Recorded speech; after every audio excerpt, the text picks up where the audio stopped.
En los tenebrosos pasillos penitenciarios de América existe una organización que ha tejido su imperio con sangre y traición. La Mexican Mafia, o la M, como prefieras decirle. Esta hermandad criminal no solo domina los recintos carcelarios de California, sino que extiende sus garras a 13 estados más, controlando pandillas, narcotráfico y vidas. Su nombre evoca terror, su código exige lealtad o muerte y su símbolo, la famosa mano negra, es un sello de poder que solo los más despiadados llevan con orgullo. Este es un descenso a las profundidades de un mundo donde la violencia es moneda corriente y la traición se paga con ejecuciones. Desde sus primeros mandamientos escritos con sangre hasta sus andanzas con monstruos como el MS-13. Bienvenido al reino de la M.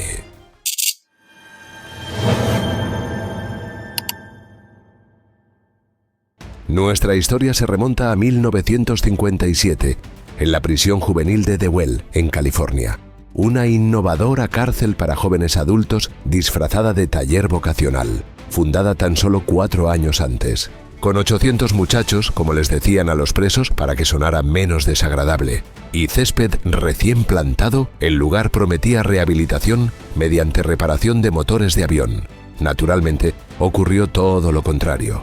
Resulta que 13 pandilleros hispanos de distintos barrios de Los Ángeles hicieron lo impensable.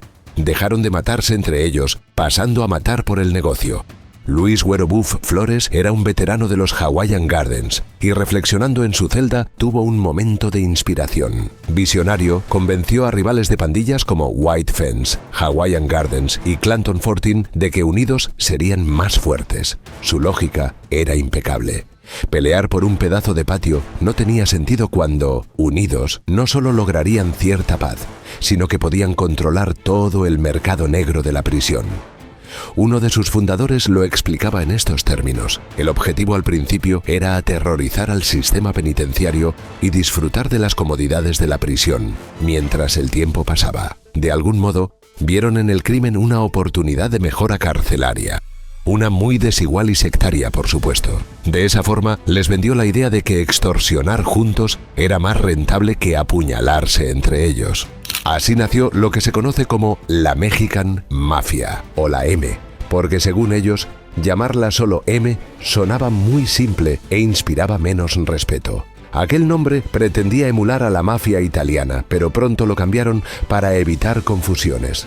Adoptaron la mano negra como símbolo, un guiño histórico a la extorsión italiana, pero con estilo chicano. No era solo un aviso, era una promesa. En todo caso, sí plagiaron el manual de la mafia siciliana, añadiendo toques dramáticos típicos de organizaciones como esta. Juramentos de sangre, intrincadas jerarquías y cosas así. Lo más curioso es que redactaron uno de los manuales más contradictorios del AMPA. A ver, esto no es una clase de derecho penal, pero según sus mandamientos, algunas de sus reglas principales indican que un miembro no puede ser cobarde ni informante. Además, ninguno puede ser homosexual, asesino de niños, abusador de menores o violador, y siempre deben cumplir con la venganza, incluso si esta toma años. Claro, no todo es agresividad, también se encuentran obligados a tratar a la familia de otro miembro con respeto y amabilidad, y todos deben tratarse como hermanos, protegiéndose mutuamente en la adversidad. El no cumplimiento de estos deberes acarrea que la única salida posible sea la muerte, porque la M es lo más importante en sus vidas, antes que la familia o el mismísimo Dios. El resultado fue la creación de un cártel penitenciario que lo controlaba todo, desde cigarrillos hasta servicios de protección o ejecuciones. La muerte nunca faltaba, porque si algo caracterizó al grupo en sus inicios fue su mezcla explosiva de violencia, fanatismo y una peligrosa falta de preparación. Para muestra, un botón. Gregory Huerta Valenzuela y Agustín Acosta, dos ilustres integrantes del cártel y entusiastas miembros de White Fence, decidieron que robar una tienda en el lado este de Los Ángeles era una excelente idea.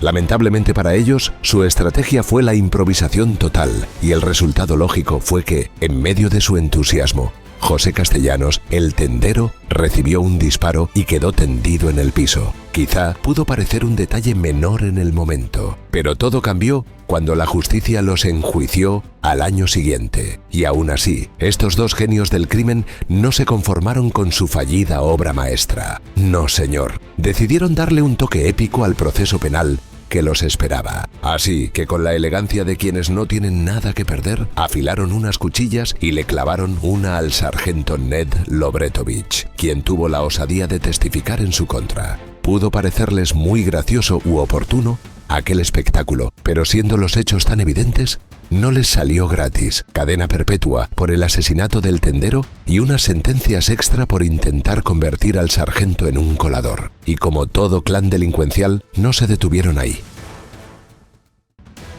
En junio, Doroteo el Dormilón Betancourt y Frank el Alce Bazure, dos socios fundadores de la naciente mafia mexicana, a pesar de sus apacibles apodos, eran tipos sanguinarios y desquiciados. Juntos, y sin consultar con nadie, se tomaron muy en serio la idea de que el grupo necesitaba un golpe de efecto, más allá de lo que pudieran hacer los peleles de Huerta y Valenzuela. Decidieron que la cárcel de San Quintín necesitaba un poco de acción, y cometieron el primer asesinato de un guardia penitenciario. Los detalles son tan misteriosos como el origen de semejantes apodos. No se sabe si usaron cuchillos para reventarlos, sus manos para robarles el aliento o alguna cuerda que apretara sus cuellos. Lo único claro era el mensaje, notoriamente intimidante. Con este movimiento, pasaron de ser un club social de presos a la pesadilla del sistema penitenciario. Eso sí, con estilo, sin nombres de víctimas, sin métodos claros y sobre todo, sin vuelta atrás. Y lo que empezó como un club de protección carcelaria, pronto se convirtió en un auténtico imperio amponil.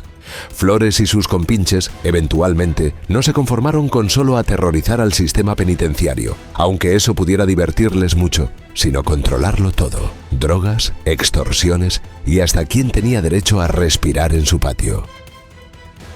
En 1961, las autoridades de la prisión de Deuel, harta de su violencia y de que hubieran convertido el recinto en su patio de juegos personal, decidieron solucionar el problema enviando a sus miembros más problemáticos a San Quintín. El razonamiento aplicado era simple: al dispersarlos entre bandidos más duros, perderán influencia y se calmarán.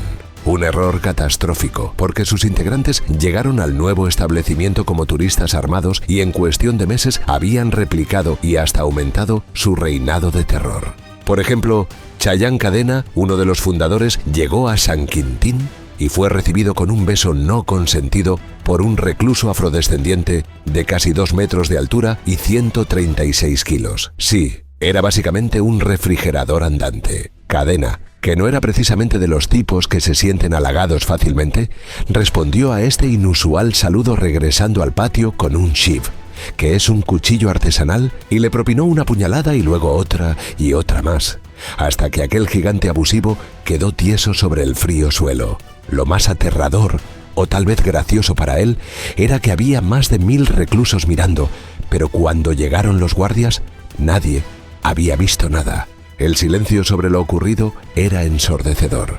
Así era su poder. Podían cometer un asesinato a plena luz del día y convertir a todo un patio en ciegos instantáneos. Pero no todo era miel sobre hojuelas para esa estructura. Mientras esta clase de desastres pasaban, la obsesión del grupo carcelario por el control absoluto, incluyendo su desmedido hábito de querer apropiarse hasta de los calcetines de sus propios aliados, empezó a cansar a otros reclusos mexicanos. Hartos de que los apuñalaran por un paquete de cigarrillos o un modesto reloj colocado en la muñeca equivocada, un grupo de estos disidentes fundó en secreto una organización paralela que bautizarían como Nuestra Familia en la prisión de Soledad. La M los llamaba despectivamente granjeros, porque varios de ellos venían de zonas rurales del norte de California.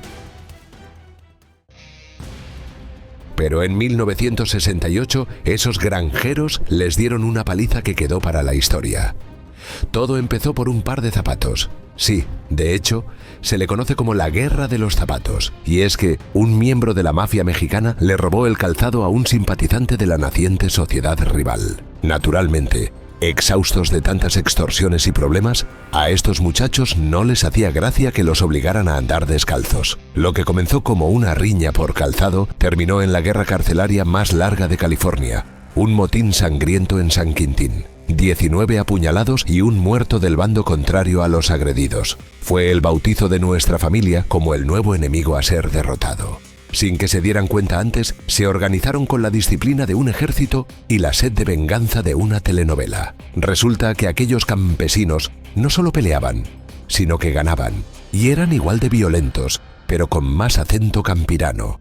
Eso en cuanto a las cárceles, pero los miembros liberados no perdieron el tiempo. Aprovecharon su red penitenciaria para extender su influencia en el sur de California, especialmente en el negocio de los narcóticos. Su modelo era simple: o pagabas o morías. No eran traficantes, sino algo así como la hacienda del crimen. Cobran impuestos a los narcos, les ofrecían una supuesta protección contra ellos mismos y se aseguraban de que nadie vendiera ni una sola bolsita sin su autorización.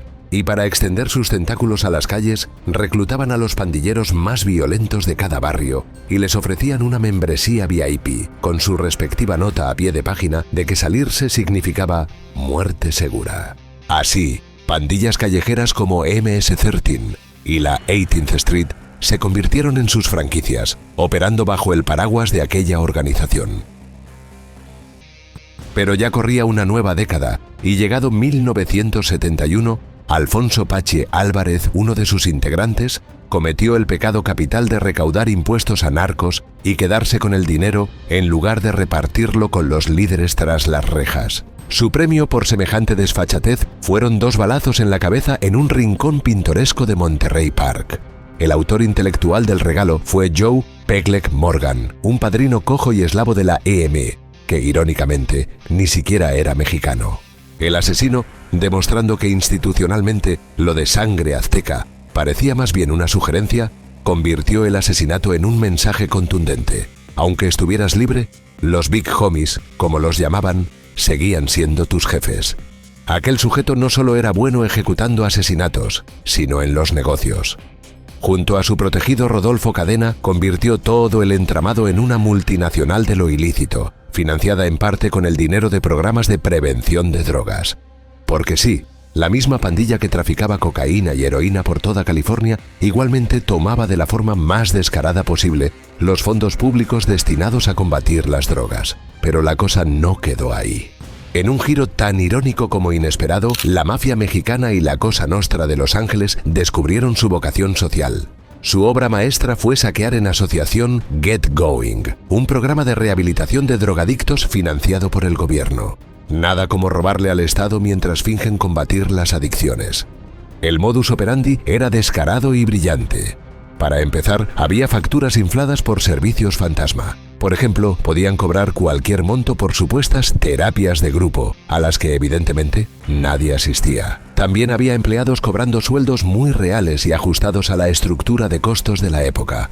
Lástima que las oficinas siempre estuvieran vacías y nunca se haya visto ni siquiera un conserje por ahí, barriendo una esquina. Claro, todos aquellos fondos públicos fueron desviados a los negocios mafiosos. La M aportaba la mano dura, intimidando a cualquiera que quisiera chivarse con o sin razón, mientras los italianos usaban sus contactos políticos para asegurar más fondos. Juntos formaron el equipo de estafadores más improbable desde Bonnie y Clyde. La cereza del pastel llegó cuando Ellen Delia, la fundadora del programa, decidió jugar a la justiciera y denunciar el saqueo. Su recompensa fue un viaje express al más allá, justo antes de una reunión con el secretario de Salud de California. Y como en los mejores thrillers, las pruebas que había recopilado desaparecieron en circunstancias que, para este punto de los hechos, no deberían sonar tan sospechosas. Más allá de los hechos pasados con los campesinos de nuestra familia, algunos presidiarios hispanos de la prisión estatal de Arizona en Florence decidieron que querían su propia mafia mexicana, inspirados en el exitoso modelo californiano desarrollado hasta ahora.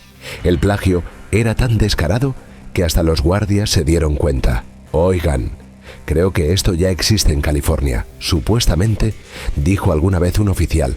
Pero los muchachos de Florence se hicieron de oídos sordos. Copiaron la estructura, jerarquía, secretos y métodos violentos, pero añadieron ese toque desértico que solo Arizona puede ofrecer. La verdad es que este último territorio no quería ser la sucursal de nadie. Prefirieron su propia marca delictiva, con más influencia de barrios locales y menos complejos de inferioridad.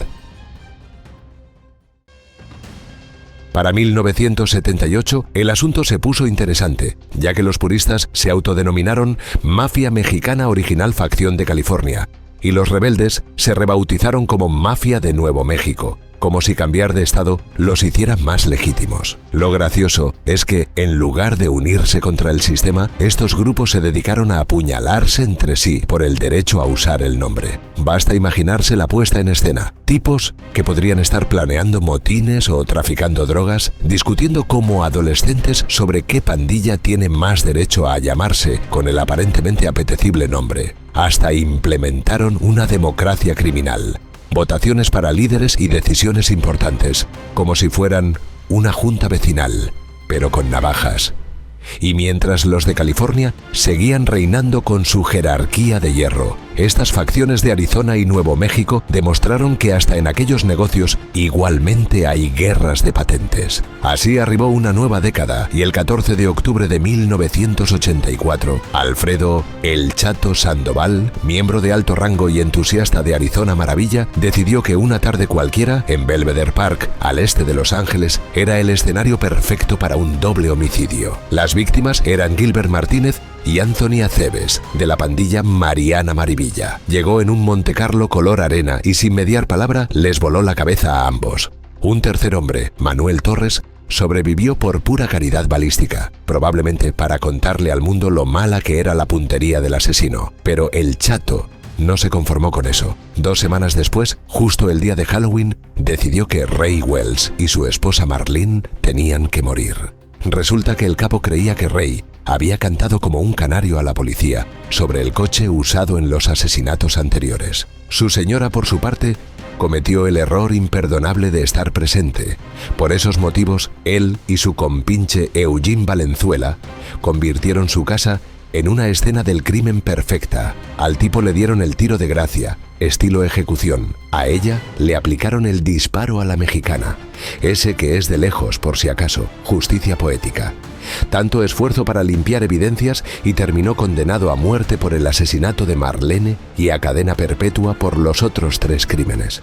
Eso sí, el Tribunal de Apelaciones del 9º Circuito le dio un respiro, anulando su sentencia de muerte y manteniendo la cadena perpetua. Si se pudo pensar que la cosa no podía ponerse más surrealista, finalizando abril del 85, los hermanos Héctor y Ronaldo Ayala, junto con un tercer cómplice, decidieron que el taller A y Z Auto Repair en Logan Heights, San Diego, era el lugar ideal para un ajuste de cuentas. 3 hombres, Ernesto Chacho Méndez Domínguez, Marco Zamora Villa y José Luis Cucuy Rositas, recibieron una oferta que estaban obligados a aceptar: $10,000 de un supuesto negocio con heroína o balas gratis. Como la respuesta fue negativa, fueron atados y ejecutados con 3 tiros de gracia. Pedro Pitt Castillo, la cuarta víctima, sobrevivió para señalar a los hermanos Ayala como los autores, lo que les valió a ambos una condena a muerte. Joseph Moreno, el tercer implicado, salió absuelto, demostrando que hasta en situaciones tan horrorosas existen pillos suertudos. En julio de 1991, Salvador Monbuenrostro fue el protagonista del que sería el peor día en la historia de las salas de visitas de la cárcel de Los Ángeles. Benjamin Topo Peters y René Boxer Enríquez, 2 miembros de la M con muy poca paciencia, decidieron darle una lección por un pecado imperdonable: negarse a llamar a la madre de uno de ellos. Claro, el ataque tenía algo de asunto personal, pero también era política interna de la pandilla. Buenrostro se había ganado el desprecio de Joe Pegleg Morgan, el legendario padrino cojo del grupo. Con cuchillos caseros le propinaron 26 puñaladas, pero la víctima resultó más resistente que un ladrillo. No solo sobrevivió, sino que años después testificó en la corte y contó todo con lujo de detalles. Peters, que ya cumplía cadena perpetua por otro asesinato, agregó este intento fallido a su largo currículum criminal. Pero la cosa no quedó ahí. Charles Charlie Brown Manríquez, sí, un tipo con el apodo de un personaje de cómics, cometió el imperdonable error de no apuñalar a otro recluso cuando se lo ordenaron. Y como hemos visto antes, en su despiadado mundo, la cobardía se paga con plomo, no con terapia. Así que el 25 de marzo de 1992, David Smilón Gallardo le dio su merecido en Ramona Gardens. Boyle Heights, poco después de que la víctima obtuviera la libertad condicional de la prisión estatal de Pelican Bay. Nada como un ajuste de cuentas al aire libre para mantener viva la tradición pandillera. En todo caso, el asesino acumuló varias cadenas perpetuas por este y otros ajustes de cuentas, y el toque tragicómico del evento fue que entre las pertenencias de Charlie Brown encontraron una tarjeta de American Me, la película sobre la organización que lo había sacado de circulación. Sin que lo reconocieran, era un golpe bajo. La cinta mostraba a un líder del grupo siendo violado, una historia de ficción que los mafiosos tomaron como un documental serio. Por eso, el actor Edward James Olmos recibió la crítica cinematográfica más temible. Cartas de presos deseándole salud y éxito en taquilla. El mensaje oculto era: "Te vamos a matar". El intérprete, preocupado por su propio bienestar, desapareció un tiempo y hasta tramitó permiso de armas. Afortunadamente para él, la amenaza nunca fue ejecutada. Pasaron 6 años de esa fechoría y el gobierno federal decidió que ya estaba bien de tanta novela criminal. Acusó a 22 miembros de la M bajo la ley RICO, esa eficiente herramienta legal que convierte a las mafias italianas en un problema de oficina. La jugada fue astuta, no se puede negar. Ataron cabos sueltos y demostraron que el grupo no era un club social, sino un cártel con código postal. Recogieron grabaciones que sacaron a la luz lo que ya todos sabían e iniciaron una cacería que continuaría por décadas. Porque cuando el FBI se obsesiona, no hay pandilla que aguante. El resultado inmediato fueron 22 miembros y asociados con múltiples acusaciones, desde extorsión hasta asesinato. Entre los detenidos estaba el mismísimo Topo Peters, quien para entonces era el jefe. Cuando no estaba ocupado, luchando contra Rubén Tupi Hernández por el control de la pandilla. Siguió pasando el tiempo y con él llegó un nuevo siglo. Uno que vio surgir alianzas formales entre ellos y el cada vez más poderoso narcotráfico hispanoamericano. Esta evolución fue impulsada por intereses mutuos. Los cárteles, especialmente los mexicanos, necesitaban redes de distribución confiables, protección para sus miembros encarcelados en Estados Unidos y la capacidad de cobrar deudas e imponer disciplina entre las pandillas locales. La mafia mexicana, a su vez, se beneficiaba del suministro constante y con descuento de drogas y podía consolidar aún más su dominio sobre los lucrativos mercados de drogas de las zonas que ya controlaban. Un ejemplo destacado fue el intento de acuerdo formal entre ellos y la familia michoacana. Ampliamente documentado en acusaciones formales y operaciones encubiertas, habría permitido a la familia enviar grandes cantidades de metanfetamina al sur de California con la protección de la mafia. A cambio, los mafiosos recibirían pagos significativos y acceso constante a drogas a precios lo suficientemente ventajosos como para superar a sus rivales. Desde entonces, otros cárteles y personalidades muy reconocidos internacionalmente han hecho y recibido favores de los californianos. Poco después, Mike Echa Aison, un tipo pequeño con una reputación que lo hacía parecer un malhechor corpulento, aprendió una valiosa lección. No es bueno meterse en una pelea de bar siendo un capo de este grupo. Su error fue creer que Grady's Bar, en el distrito de la Misión de San Francisco, era un lugar seguro para beber algo de cerveza. 3 o 4 genios anónimos, demostrando creatividad armamentística, convirtieron los tacos de billar de Grady's Bar en instrumentos mortales. Quizá fue por deudas, tal vez por territorio, o simplemente porque en el submundo delincuencial hasta los líderes tienen fecha de caducidad. No se sabe. Lo que sí se puede decir es que 30 años en las prisiones más duras de California no fueron rival para unos cuantos golpes bien dados.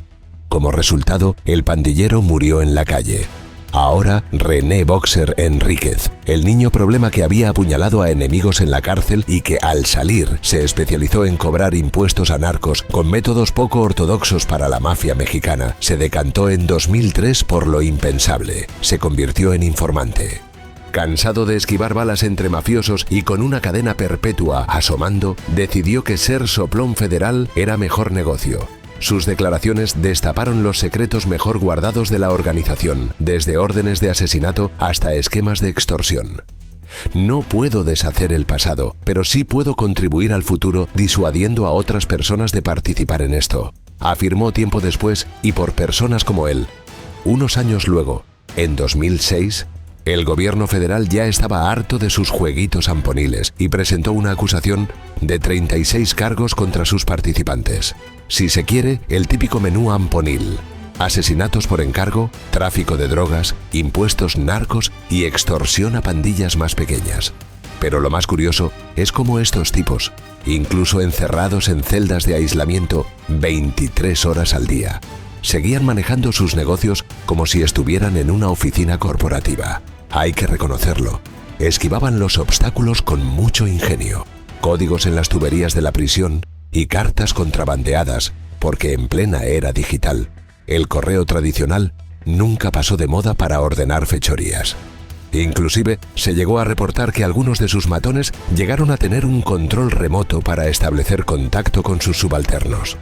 Las investigaciones federales dejaron al descubierto que la EME era como una franquicia.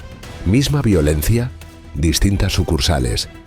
Y hablando del terror que aplicaban, David Manuel Dragna, miembro de Puente 13, cometió el error fatal de supuestamente retener fondos del narco que pertenecían a los jefes del club carcelario.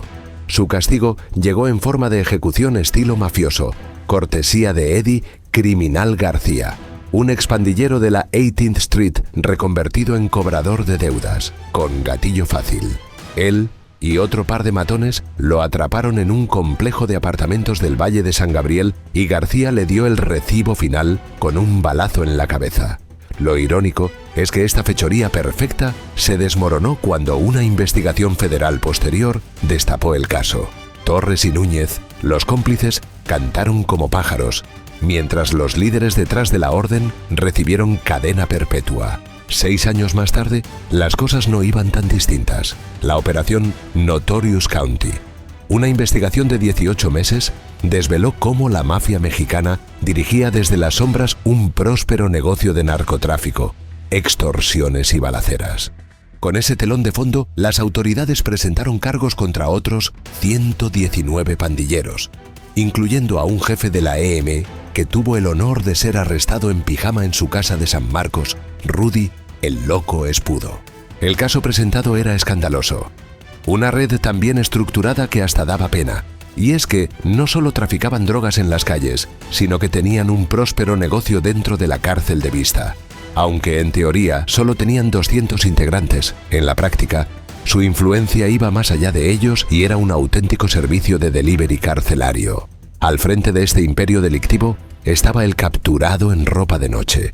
Un tipo cuyo apodo lo decía todo. Este señor, líder de los Escobarrio Diablos, se dedicaba a cobrar impuestos a narcotraficantes locales con la delicadeza de un préstamo usurero. Pagas o te conviertes en noticia. Y esto parecía ir de 6 en 6 años, porque en mayo de 2018, mientras los contribuyentes pagaban impuestos legales, el club delictivo seguía su propia política fiscal en las cárceles de Los Ángeles. El llamado impuesto del tercio. Pero el FBI, haciendo de contador público con chaleco antibalas, les presentó su balance final: 83 miembros más acusados en la denominada Operación Tercios Sucios. El modus operandi era el siguiente: cobraban un tercio de toda droga que entraba en prisión, de ahí su nombre, e incluía metanfetamina, heroína y cocaína. Extorsionaban hasta las compras de la cantina, colocando sobreprecios en golosinas y aperitivos, y usaban a los abogados como mensajeros, aprovechándose del secreto profesional, y hasta metían integrantes a prisión a propósito para infiltrar las instalaciones penitenciarias. Si bien se puede decir que el proceso fue un éxito, el sheriff McDonnell describió a la organización en estos términos: no es fácil, porque esto es como cortarle cabezas a una hidra. Y no era para menos. El 31 de enero de 2022, la Penitenciaría Federal de Beaumont, en Texas, se transformó en el escenario de una brutal demostración de poder, cuando miembros de la mafia mexicana y de la MS-13 se enfrentaron en un violento choque que dejó claro que en su mundo los conflictos no se resuelven con palabras. El motivo de esta sangrienta tertulia fue tan simple como brutal. Siguiendo órdenes directas desde El Salvador, la MS-13 quiso demostrar que en esa prisión federal no había espacio para dos jefes. El detonante fue Juan Carlos Rivas Morellera, alias Stocky, un líder de la MS-13, quien apuñaló hasta matar a Guillermo Riojas, miembro de la mafia mexicana. La agresión se extendió rápidamente. Una paliza colectiva terminó con otro muerto, Andrew Pineda, un importante sureño, y dejó 2 heridos más que sobrevivieron de milagro. El resultado fue catastrófico. Un encierro total a nivel nacional en todas las cárceles federales. Cuando estas pandillas pelean, hasta los guardias federales piden refuerzos. Los 7 atacantes fueron arrestados y condenados por asesinato y crimen organizado, cargando ahora con cadenas perpetuas como parte de su legado criminal. Luego, en octubre, el Departamento de Policía de Los Ángeles y el FBI se aburrieron de ver tanto desmadre y decidieron investigar a los West Side Wilmas, una pandilla que operaba en la zona portuaria de Los Ángeles. Después de meses de seguimiento, el 17 de mayo del año entrante llegó el gran final. 12 arrestos, 23 armas incautadas y suficientes drogas como para montar una farmacia clandestina. Entre el botín había casi 25 kilogramos de metanfetamina, 23.000 pastillas de fentanilo, suficientes para matar a medio condado, y un par de kilogramos de cocaína. Solo por si acaso, la redada se extendió desde South Bay hasta Bakersfield, lo cual solo daba cuenta que el club se había regado en varias partes del territorio estadounidense. Pero la cosa no terminó ahí. A principios del 2025, San Diego determinó que ya era hora de limpiar su reputación y arrestó a 39 miembros de la EM en una operación que duró casi 6 meses. Los cargos incluían de todo: asesinatos, intentos de homicidio, extorsión, tráfico de armas y drogas e incluso incendios provocados. Un esfuerzo loable, de no ser porque los líderes seguían dirigiendo el show desde sus celdas, como si la prisión fuera su oficina corporativa. Las pandillas callejeras seguían pagando sus famosos impuestos bajo amenaza de muerte, y los dueños de negocios aprendieron por las malas que decirles no era como jugar a la ruleta rusa con 5 balas en el tambor.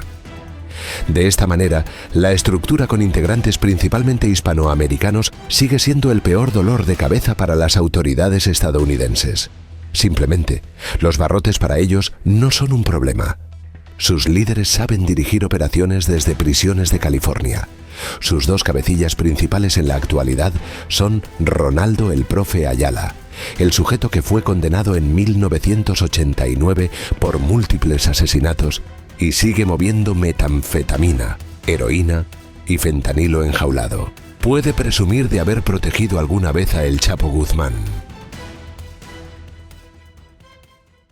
Otro es Manuel Snafi Quintero, un escapista del crimen que finalmente cayó en 2025 por conspirar para asesinar a un rapero. El caso fue muy particular, porque él no tolera que le falten al respeto, ni que le dejen de pagar sus impuestos. Y 2 años antes de ser detenido, el rapero Swifty Blue cometió ambos errores. Por eso, recibió de parte del matón una orden de ejecución. Encontrándose Swifty en prisión, sus sicarios le dieron una reseña con navajas que lo mandaron al hospital. Al salir, le esperaban grafitis con el número 187, un código interno de homicidio y balazos fallidos. El resultado final: que el FBI desmanteló la conspiración y arrestó a 19 miembros más del clan. Además de extorsionar narcos locales, se encargaba de tejer alianzas con el cártel de Sinaloa y mafias armenias. Y sí, a pesar de operativos rocambolescos como el que arrestó a Quintero, la EM sigue siendo el pulpo que nadie puede descabezar. Por cada líder caído, surgen 3 dispuestos a tomar el relevo. Si te ha gustado la historia de la temida mafia mexicana, no te puedes perder el ascenso brutal de la Hermandad Aria, una de las organizaciones más poderosas dentro de las prisiones de Estados Unidos. Su historia la tienes justo ahora en pantalla. Esto es Historia sin Tiempo.